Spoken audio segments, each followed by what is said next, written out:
Hi everyone, this is Steve Johnson, and in this tutorial we are going to look at settings within Gmail. So the first thing you want to do is you want to go into your Gmail account, and this is the Gmail account you use for the Panama Buena Vista Google Apps for Education account. Once you're logged into Gmail, go ahead and go to the upper right-hand corner where it says Settings. Settings pops up when I hover over this gear. I'm going to click on that button, and I'm going to go to Settings.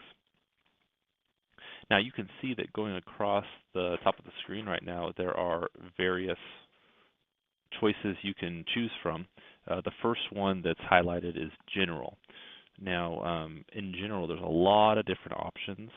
Some of the really important ones that you might end up using, or that students might end up using, are these stars and icons.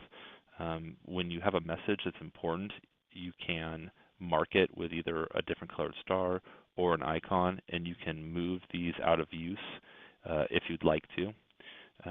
Also, another important thing is a lot of people ask, how do I get my picture in my Google account so that it shows up in Google Drive and when people message me? Well, that's done in Gmail, and that's done, again, when you click Settings and then you're in the General tab.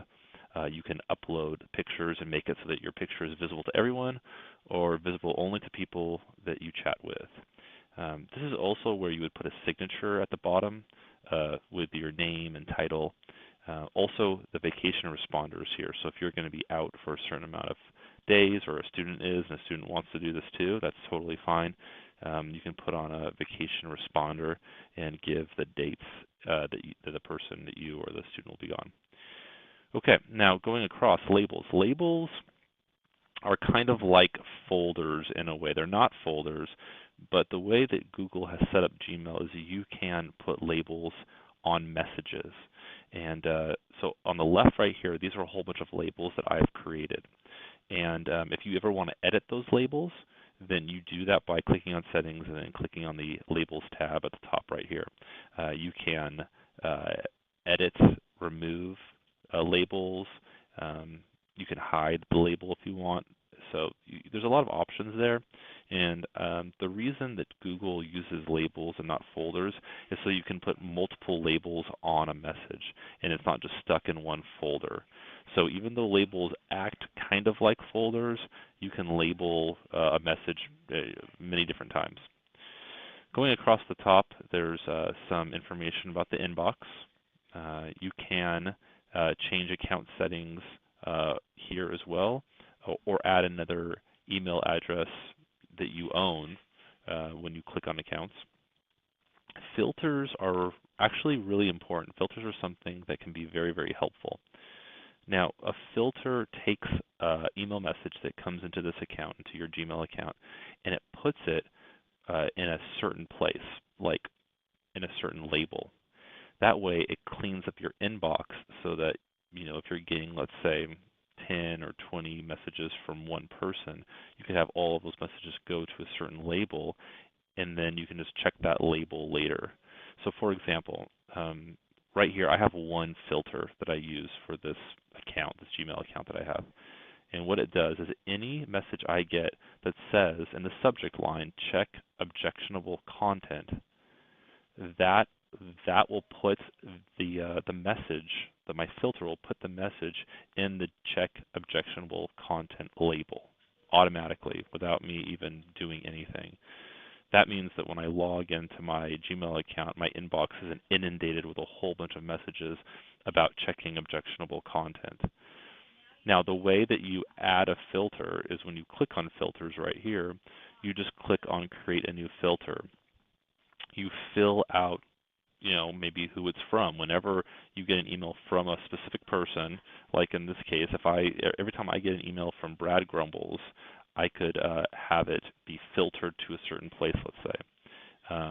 I could also filter to or the subject line, which is what I did. Right here in the subject line. If it's a check objectionable content, it goes to a certain place. But if I want messages from Brad Grumbles to go somewhere, and it has the words curriculum somewhere in the message, or doesn't have something, I could put that too, or it might have an attachment, or I can make it so it doesn't include chats. I can change the size of it and go on, click create the filter, and now I have even more. Like, what do I want to do with it? Do I want to skip the inbox and just archive it? Do I always want to mark messages from Brad Grumbles as read? Do I want it starred? Do I want to put one of my labels that you can be found here? Do I want to put one of these labels and just have it go directly to one of these labels?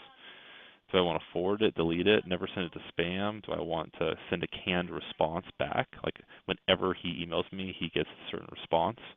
That can be done too. I haven't created any canned responses, but that can be done. Do I always want to mark stuff from him as important or never mark as important, or do I want to categorize it in a certain way? Once I choose or check all the boxes that I want, I click Create Filter, and I'm good to go. So let me go ahead and go back to Settings. So going across, I was just at the filters. I'm going to skip forwarding because that's something that you're probably not going to use too much, but you can forward email from this account to other accounts. And you can always email me at sjohnson@pbvusd.net if you have more questions about adding forwarded addresses.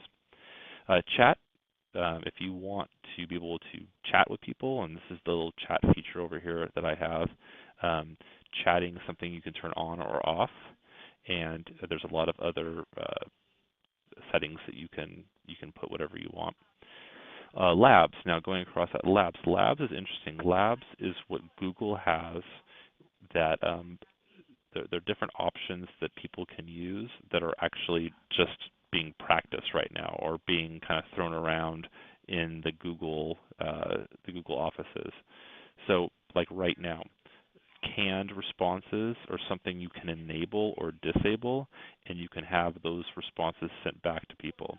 This is something that I have right here, right side chat. Okay, so I have right side chat right now. Normally this is over here. That might be where yours is right now, but I use this lab to enable right side chat because I like to just spread it out a bit so I have more on this side and use a little bit on this side. It kind of just it makes the workflow a little bit easier for me.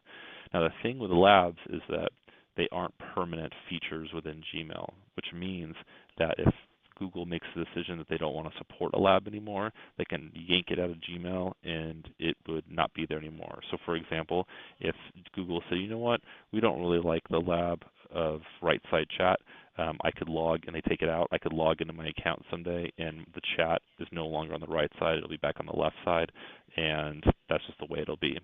So play around with the labs and use the labs if you want. There's many, many of them, but just know that they might not always be there.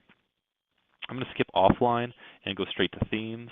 Right now I have a soft gray theme, but you can see there are a lot of different themes that you can pick.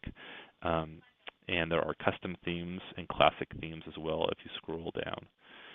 So this is a very, very basic look at Gmail settings. It's important for teachers to know how to use Gmail to its fullest, and it's also important for students to know it as well. So thanks a lot for listening.